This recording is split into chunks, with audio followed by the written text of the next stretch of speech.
Halo para netizen, kembali lagi di channel Dua Kaki. Welcome back to with me. Apa kabar semuanya? Semoga saya selalu mudah rezeki, panjang umur, panjang anu ini dan itu ya guys ya. Seperti biasa guys, kali ini kita pengen ngebahas soal politik lagi ya guys ya. Tentunya ini soal kasus ijazah nih guys ya. Masih ada aja nih kasus ijazah guys ya, masih belum kelar maksudnya. Tapi ini terseret juga nama Mas Gibran soal ijazah palsu nih guys ya. Langsung aja kita bacain berita seperti apa. Tapi jangan lupa buat kalian klik dulu tombol like, komen, dan subscribe di bawah ini. 3, 2, 1. Nah, lanjut ke Twitter. Sekarang giliran ijazah Gibran dikulitin abis oleh Roy Suryo. Dikulitin gitu.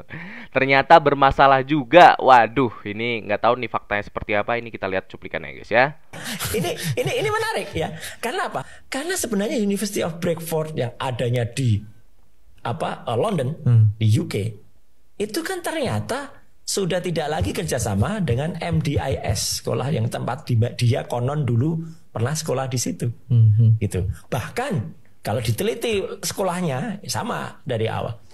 SMA-nya itu pun bermasalah juga, mulai dari SMA Santo Yosef yang hanya 2 tahun, masuk ke SMK Kristen di Solo yang hanya 2 tahun, kemudian dia lari ke Singapura, kemudian dia masuk, tiba-tiba ada ijazah University of Bradford tadi, ya. Bahkan dia sempat nyebut waktu itu di CV-nya, masih ada dulu di pemerintah Kota Solo, ya.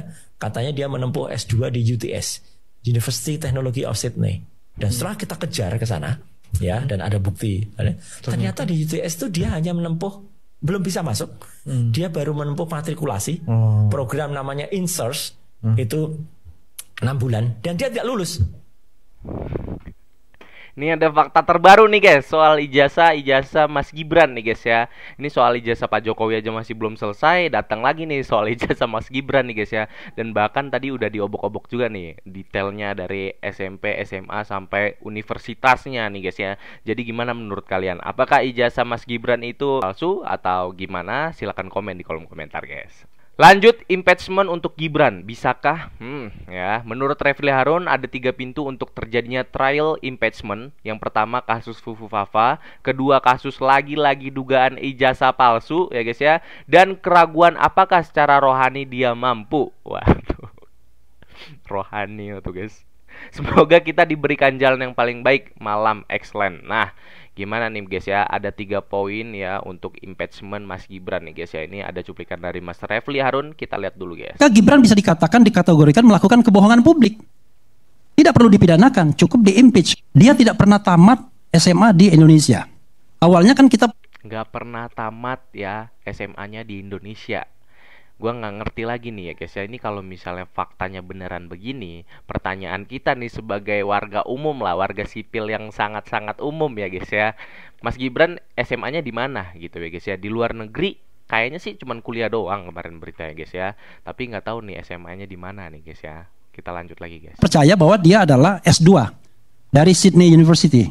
Tapi ternyata itu cuma setingkat SMK saja, dan itu pun konon tidak selesai juga. Nah, ini mohon maaf, ini under table pembicaraan soal drug.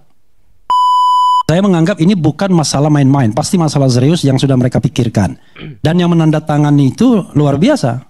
103 jenderal angkatan darat, mulai dari brigjen sampai jenderal, kemudian 75 laksamana, 73 laksamana, 65 marsekal, dan kemudian 91 setingkat kolonel. Yang tanda tangan tidak tanggung-tanggung, 5 bintang 4. Yaitu Fahrul Rozi, kemudian ada Jenderal Tiasno Sudarto, kemudian ada Slamet Subianto, kemudian ada Hanafi siapa itu ya, dari Angkatan Udara, dan kemudian diketahui oleh Jenderal Trisno. Ini yang soal tanda tangan 8 poin untuk memakzulkan Mas Gibran ya, buat kalian yang nggak tahu ya guys ya. Dan kita tahu Jenderal Trisno itu adalah, sepanjang atau sependek pengetahuan saya, adalah jenderal yang paling senior saat ini, kelahiran tahun 1935. Impeachment terhadap Gibran. Pertanyaannya, bagaimana kalau ini diterapkan kepada Gibran Rakabuming Raka, Wakil Presiden? Saya bicara 2 hal yang sifatnya post factum dan yang sifatnya prospektif. Kalau kita bicara post factumnya adalah, kan yang dipermasalahkan oleh para jenderal ini adalah putusan Mahkamah Konstitusi. Nah ya, nah guys, jadi gue cuman sampai sini aja guys ya. Jadi intinya dari video ini adalah banyak banget impeachment ataupun poin-poin yang bisa untuk memundurkan ataupun pencopotan Mas Gibran dari jabatannya, yaitu wakil presiden ya guys ya.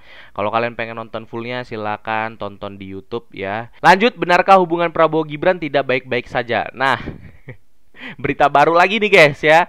Ini ada isu baru lagi nih, kalau hubungan Prabowo dan Gibran tidak baik-baik aja, gua nggak ngerti. Ini dari bocor halus Tempo, kita lihat aja cuplikannya guys ya. Gue dapat informasi bahwa sebenarnya hubungan Prabowo dengan Gibran pun juga nggak bagus-bagus amat. Nah, benar nggak sih? Nah, Pram, ini semuanya bermula dari manuvernya Gibran. Kalau kita bisa Google dan ingat ya bahwa ketika Prabowo di luar negeri, Gibran ini mengeluarkan program lapor Mas Wapres. Oh iya. Lalu juga ada bantuan istana wakil presiden begitu. Misalkan kayak goodie bag, ada namanya istana wakil presiden ya, udah kayak mau nyalek aja gitu. pakai harus perlu jati diri begitu ya. Nah, setelah itu di sekeliling Prabowo ini merasa ini orang mau ngapain sih, manuver dan seterusnya. Nah, setelah kejadian itu dia di grounded lah. Istilahnya tadi sama Prabowo tidak diajak beberapa kali rapat, lalu juga kebijakan strategis pun tidak dilibatkan begitu ya. Dan Gibran kalau terlihat di istana presiden pun ketika rapat besar gitu ya, sidang kabinet begitu, barulah ada Gibran di situ. Tapi kalau rapat terbatas dan beberapa kebijakan bisa dilihat teman-teman di Instagram ataupun di Google, itu Gibrannya nggak ada, lagi bagi-bagi susu. Lagi bagi-bagi susu nggak tuh guys ya. Jadi intinya ya guys ya, ini ada isu baru lagi nih guys ya. Kalau hubungan Prabowo sama Mas Gibran itu sedang tidak baik-baik saja nih guys ya. Jadi gimana tanggapan kalian? Silahkan komen di kolom komentar guys ya.